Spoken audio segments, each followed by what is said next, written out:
to talking to a mechanic, you have to speak their language. So the question is, are you fluent? Dave Striegel joins us to share what mistakes to avoid when talking to our mechanics. Dave, thank you so much for coming here. You're welcome. I have to ask you. Yes. Do you love your mechanics? Well, I don't really, I mean, do we really have one? I I'm kind not of saying, take it all over the place. Go to the extreme like my wife did 27 years ago and Marry marry your her. mechanic. Married your Thank you, mechanic. Lisa. I appreciate that. But, you know, your mechanic can be your best friend if you know how to talk to them. So in all my 30 years of experience, what I found is people continue to make the same mistakes over and over and over again. So I wanted to give you guys a couple of ideas, 3 mistakes to avoid when you take your car to a mechanic. I'm all ears. Yes, So- I know. Great. The first mistake is never tell your mechanic you're not in a hurry. Now, I know you're trying to be nice. You know, you see the shop's busy, so you say, I'm not in a hurry, take your time. Well, what's going to happen is you're going to get pushed off to the end of the day. So maybe you get fixed last that day, or not at all if another emergency crops up at the shop. You know, So- that has happened to me before, Yeah. now that I think about it. So my recommendation is just don't say you're not in a hurry. Just say as soon as possible. Resist the temptation. And I mean, you don't really want to sit at a mechanic's, shop all day anyway. Yeah. Right. So that's our first mistake. Yes. What's number 2? So the second mistake you never want to make is to self-diagnose. So maybe your car's not running right. So you think, I got 70 or 80,000 miles on this car, right? It's time for a tune-up. So you say, Tony, tune up my car, would you? So the problem is Tony tunes up your car, but it doesn't fix your problem. So my recommendation is trust your mechanic's expertise. Yes. Tell us your symptoms. Let's go for a drive together. Let's find out what's going on, and we'll get to the bottom of it for you. And what if your mechanic doesn't have time for that? I mean, I'm sure we've all been in situations where Then we'll you call. need another mechanic. Okay, like if they're not willing to actually help you diagnose it, because a lot of times they're like, just drop it off and then we'll figure it out. And then when they figure it out, you get this huge bill and you're like, whoa, where did all of this come from? You should have a really good relationship with your mechanic, and that's what I'm here for, is to give you guys a couple of ideas of how you can build that relationship. You're the mechanic whisperer instead of dog The whisperer? car whisperer. Car whisperer. Like that. So the third mistake that you never want to make is to wait to the last minute. So maybe you're going to go to Vegas over the Labor Day holiday. Don't wait until the day before your trip to bring your car in to have it looked at. What if I find something wrong? Yeah. Then you can't Like- go to Vegas. It might take another day or 2 to get the parts for it. We've pushed your vacation off. Yeah. Your kids aren't going to be happy. That means you're not going to be happy.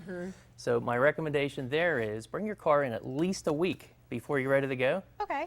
And then that way, I'll be able to go over your car. We'll find everything that's wrong with it. If we need to order parts to get it all fixed, you got a whole week to drive it before you're ready to go. Make sure you're good for the road. That's Right. not too much time. No, No. A week? just plan ahead. That's all you Yes. got to do. Plan ahead. Yeah. Yeah, we love to say we'll plan ahead, but we're all procrastinators, all of us. And I'm generalizing, but we're all procrastinators. But you've brought in some liquids with us today. What are we looking at? Well, actually, I have a drive formula that I'd like to go over with you. Okay. So the D stands for decision. Buying a new or used car is a major purchasing decision, and I don't want you to go it alone. Enlist the help of an independent mechanic. I own a Napa Auto Care facility, so we work on everything, all makes combined. Your car, it doesn't matter. So if you're looking for another car, we're going to be able to give you an idea of a few cars to go look at. Instead of just going to the car dealership, they're going to try and sell you what they got on the lot, and it might not be a good fit for you. And then the R stands for repairs. Make sure all of your repairs are done by ASE certified mechanics. That's important. ASE certification is voluntary. So that means the better mechanics, the more confident ones, are going to make sure that they go out and get certified. So that way, you've got the best of the best working on your car. Wow. And then the I stands for invest in preventative maintenance. Preventative maintenance is all about fluid maintenance. It's what's going to help you take your car to the 200,000 plus range with no major engine or transmission problems.